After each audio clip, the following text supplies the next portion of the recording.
Our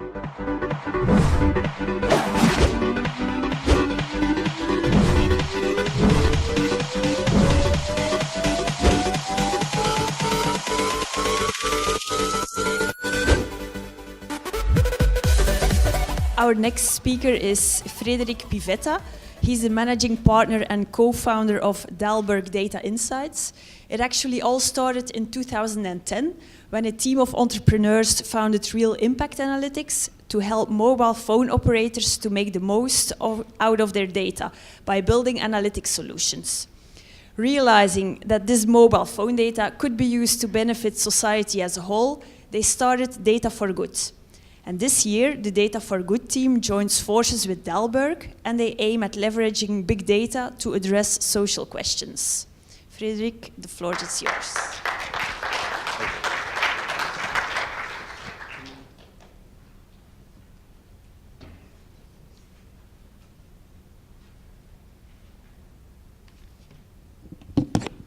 Good afternoon, everybody. Sorry for being late. I come straight from Australia. I had a meeting with the European Commission in Australia, 5 minutes from here. Ridiculous. Anyway, so thank you very much for the invitation. Indeed, I would like to share first maybe our story and the background. So who am I and who are we? So basically the whole story started in 2010 when I escaped from McKinsey, and it was very painful. And but we love each other, no worries. And basically Sébastien, Loïc, and the rest of the team, we created Real Impact Analytics at the time. And a couple of years later, I founded Data for Good within Real Impact, because we truly believed that we could leverage all the telecom data and the big data that we were exploiting, that we were already connecting to. And so basically we created Data for Good, and after another 3 or 4 years, it looks like a cycle, basically we realized that we had a kind of an issue, or we needed to go to the next level, but we missed the development component, the strategic development component in our thinking. Real Impact is really great when it comes to operational tool for telecom operators. We put a lot of smart people into Data for Good and important development topics, but at some point you reach a ceiling and you need to go to the next level. The next level is we created Dalberg Data Insights. We joined forces with Dalberg Group, which is a global group, 500 people around the globe.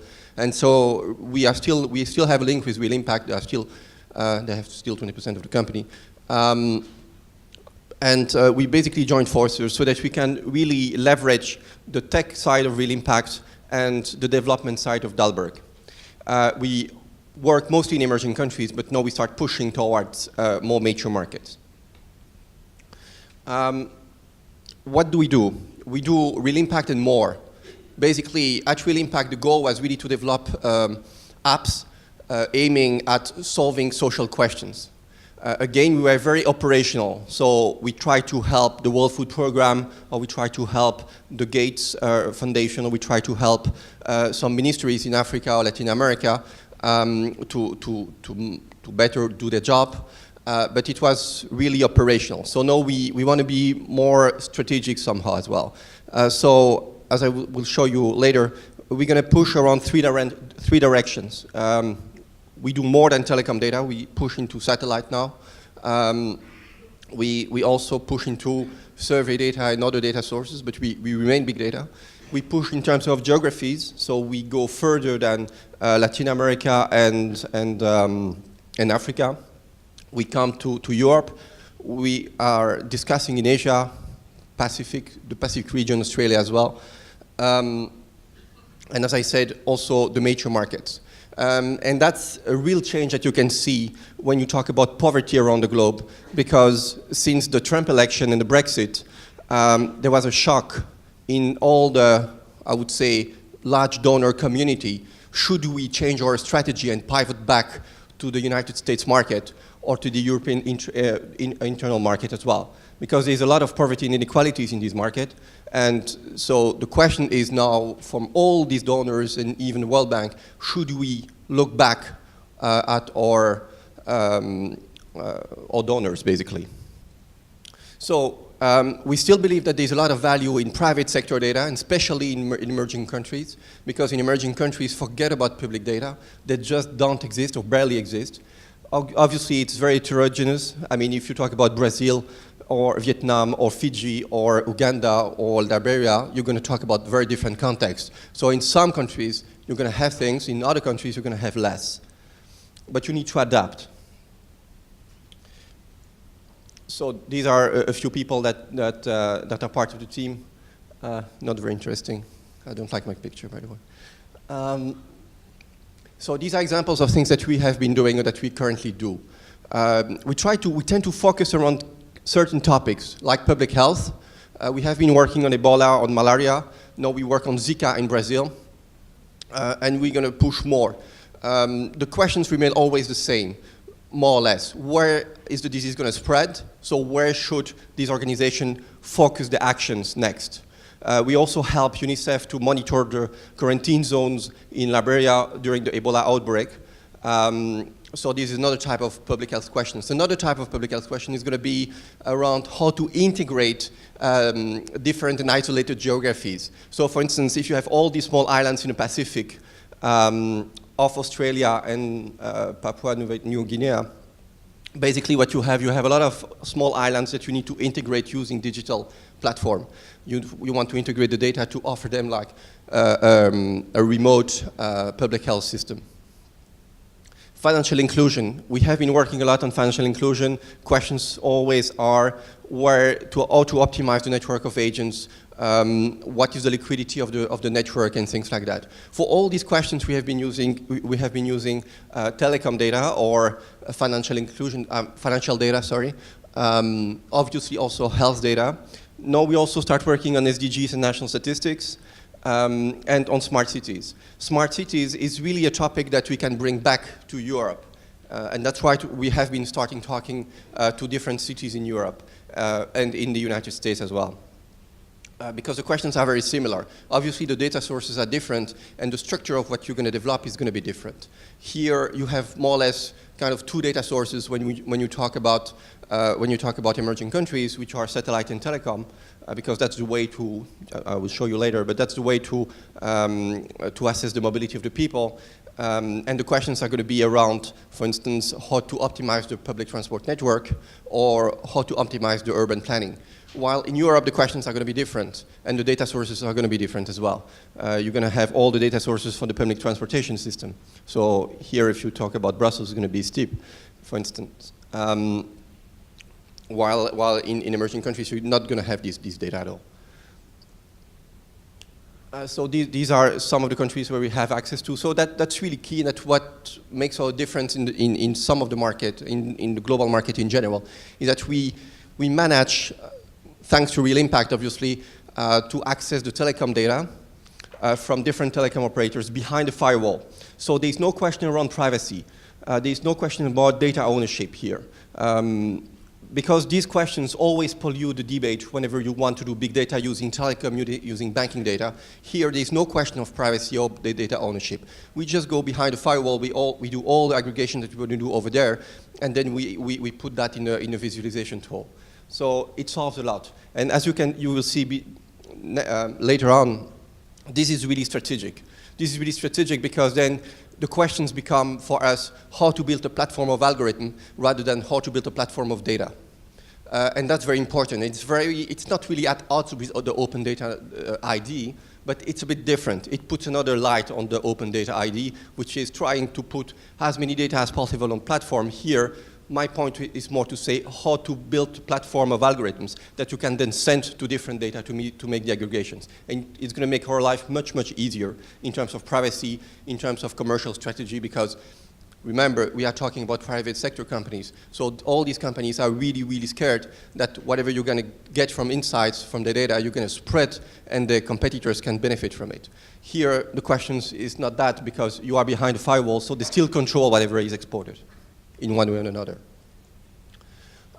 So the question, and that was the question with the European Commission on Tuesday, which is how to make the cooperation development of the European Commission more digital. Because the idea of the cooperation development so far in major markets in general was to take the recipes that have been working in our countries and push them to Africa or Latin America or Asia. Here, when you talk about digital, it's not the case anymore.